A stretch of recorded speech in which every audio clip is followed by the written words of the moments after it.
Hi guys! For today's video, ipakita na ko ang among kinabuhi nga dinhi ami sa bukid. So bago na to mag-start, mga unsa ami kay mo na among pamahaw dinhi sa bukid. As tara jud ka simple, pero at least busog jud ka permi. So pag umanat dira og kaon, syempre maadto na din ta sa ato ang talungan. Bisan hasta ang inita ato agi na kumbatihon kay walay laing mo harvest kundi kami lang.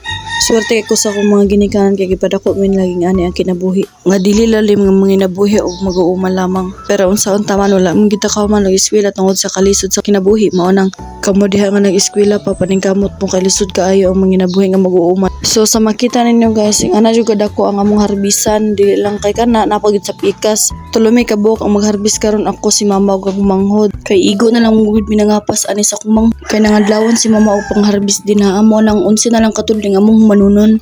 So diya nga part kay sa mo nang gisugna na among pagharbis kay para madali mi sa among trabaho kay grabe na jung inita. Misinggit na gud si mama og mangundang na mi kay grabe na jung inita. Sa pagmana mo og pangharbis gis amo na gyud nagipang-alsa padung dito sa landong ka para dili mainit na ning amo ang mga talong. Kay ang talong grabe ka sensitive pag abot sa init kay dali ra kay malaos. Mao nang gipang-alsa na namo para maklasify na ang class A and class B. Sa makita niyo guys, ako ang nag-arrange sa class B then ang kumanghod ang sa class A. Then sila mama ang naghugas sa talong. So mao diha na lang sa takutob guys, sa sunod dapat video ato ipakita kung unsa gyapon among kinabuhi dinhi sa bukid. Bye.